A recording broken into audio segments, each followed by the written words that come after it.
8 सहीह बुखारी हदीस नंबर 8 में आता है, बुनियल इस्लाम वाला खमसे शहादत अशहदु अला इलाहा इल्लल्लाह व अशहदु अन्ना मुहम्मदन अब्दुहु व रसूलुहु व क़ीमिस सलावतु व ज़कात वल हज व सम रमजान। यहाँ पे आता है कि मतलब सबसे पहले आपके कलमा तौहीद है। ईमान लाने का सबसे मेन मकसद यह है कलमा तौहीद पे यकीन करना। अशहदु अला इलाहा इल्लल्लाह व अशहदु अन्ना मुहम्मदन अब्दुहु व रसूलुहु। आपको मानना पड़ेगा अल्लाह के सिवा कोई माबूद नहीं है, अल्लाह के सिवा कोई माबूद नहीं है, कोई कंपटीटर नहीं है, कोई मतलब एग्जिस्ट भी नहीं करता। अल्लाह ने ये बता दिया। फिर उसके बाद अल्लाह तबारक व तआला ने फरमाया कि वशहदु अन्ना मुहम्मदन अब्दुहु व रसूलुहु। मोहम्मद सल्लल्लाहु अलैहि वसल्लम पहले अल्लाह के बंदे हैं, फिर रसूल हैं। पहले बताया गया कि अल्लाह के बंदे हैं, फिर रसूल हैं। तो बंदे से हमें मुराद ये नहीं है कि हम समझ लेंगे कि नबी करीम सल्लल्लाहु ताला अलैहि वसल्लम हमारे जैसे थे।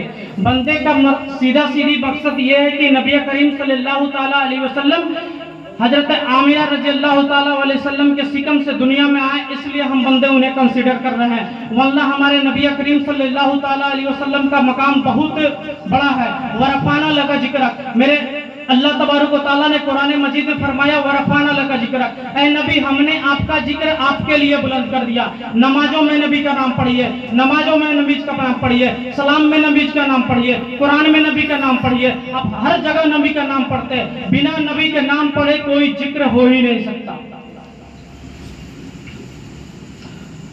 ईमान मतलब ये नहीं होता कि आप मतलब एक अल्लाह की इबादत कर रहे हैं। ईमान मतलब आपको अहद करना पड़ता है कि अगर सामने कोई इंसान आ जाए, अगर बोले कि मतलब ये भी सही है वो भी सही है, आप अगर ऐसे करते हैं कि अल्लाह से मांगते हैं वो भी पूरा हो जाता है, सामने वाले बाबा से मांगते हैं वो भी पूरा हो जाता है, तो आप यहाँ पे आप मुनाफिक में आ जाते हैं। और मुनाफिक की मिसाल हमारे नबी करीम सल्लल्लाहु ताला अलैहि वसल्लम ने फरमाया कि उसकी मिसाल बहुत ही मतलब फरमाया कि जैसे गरम बकरी होती है उसका मिसाल दिया हदीस की किताबों में मेरे नबी ने, कि उसको ये नहीं पता होता है जाना किधर है, इधर जाना है कि उधर जाना है। सिर्फ वही मिसाल होता है मुनाफिक की।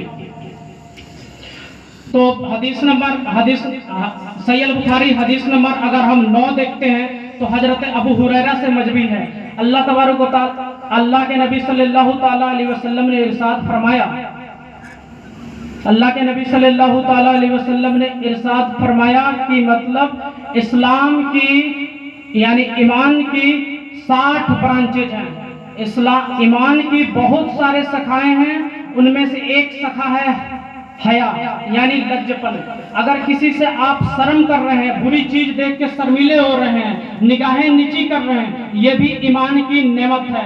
अगर हम देखते हैं सहीह बुखारी हदीस नंबर 11 देखते हैं, अबू मूसा से रिवायत है। अबू मूसा ने पूछा इस्लाम का सबसे बेहतरीन इंसान कौन है, मतलब इस्लाम में सबसे बढ़िया मोमिन कौन है? तो हजरत मोहम्मद सल्लल्लाहु ताला अलैहि वसल्लम ने फरमाया वो इंसान जो एक मुसलमान को अपनी ना जबान से ना हाथ से कोई परेशानियां ना दे, मतलब अपनी जबान से भी बुरा ना बोले, ना हाथ से उसको फिजिकली कुछ बोले, वो मुसलमान अच्छा है। फिर हदीस नंबर 12 में देखते हैं अबू हुरैरा से मरवी है कि आप सल्लल्लाहु ताला अलैहि वसल्लम से पूछा गया, ये तो बात चली कि इस्लाम में सबसे बढ़िया मुसलमान कौन है, जो मुसलमान को दिक्कत ना दे, जो मुसलमान को बुरा भला ना कहे। लेकिन दूसरी हदीस क्या है?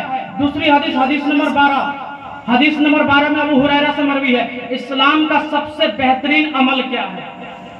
जब ऐसा पूछा गया इस्लाम का सबसे बेहतरीन अमल क्या है, तो आका मदनी करीम सल्लल्लाहु ताला अलैहि वसल्लम ने फरमाया इस्लाम का बेहतरीन अमल ये नहीं है कि मुसलमान हाथ से नहीं किसी को मार रहा है तो मुसलमान है।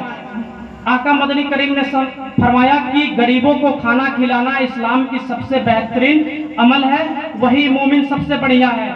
और दूसरा कि जो किसी भी को भी देखे सलाम करे और उसकी हाजत पूछे, यानी गोया कि ये पता चला कि आप इस्लाम का बेहतरीन इंसान वो बन सकता है किसी धर्म को ना देखे, किसी मजहब को ना देखे।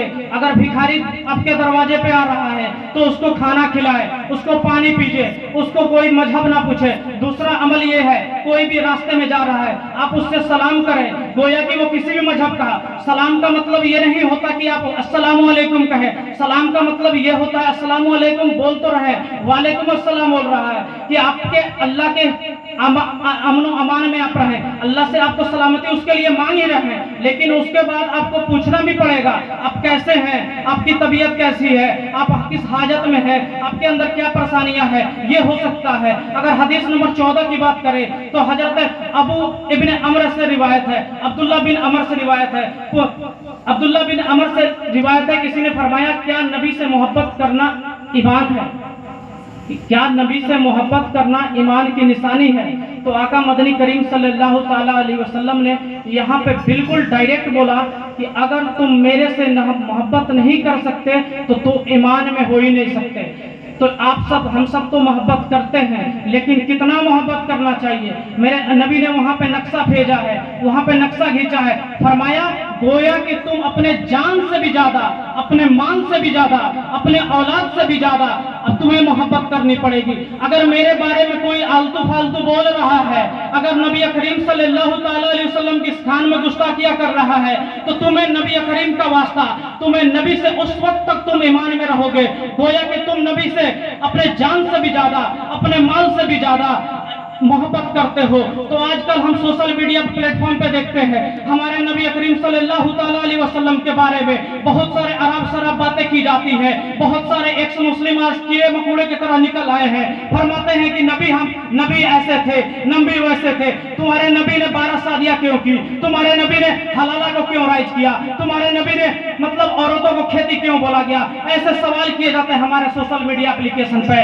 अब हम मुसलमान बिल्कुल खामोशी के साथ सुनते रहते हैं, उसके बारे में कुछ समझते भी नहीं है, वो क्यों बोल रहे हैं, उनका रेफरेंस क्या है, उनका सवाल क्या है, हम उनको जवाब भी नहीं देते हैं। गोया कि हम ईमान के बहुत ही बदतरीन मतलब जगह पे है, ईमान के लोअर कैटेगरी पे है कि हमारे पास उतनी भी ईमान नहीं है कि हम बोल सके कि लोगों कि तुम ये गलत बोल रहे हो हमारे के नबी के साथ। हम कैंपेन नहीं उठा सकते अपने नबी के खिलाफ कि हमारे नबी के खिलाफ मतलब अराब शराब बोली जा रही है, हमारे नबी के खिलाफ कुछ गलत बोली जा रही है। आपको बता दें कि एक मुसलमान है सोशल मीडिया प्लेटफॉर्म पे जिसने मुसलमान से हिंदू हुआ, उसका नाम है एक्स समीर, जिसने यूट्यूब पे लाइव आके कुरान पाक को जला दिया, कुरान पाक पे लात रख दिया, बहुत सारे मतलब उसने अराब शराब बोली, और हम मुसलमान बिल्कुल खामोशी से अपने घरों में बैठे रहते हैं।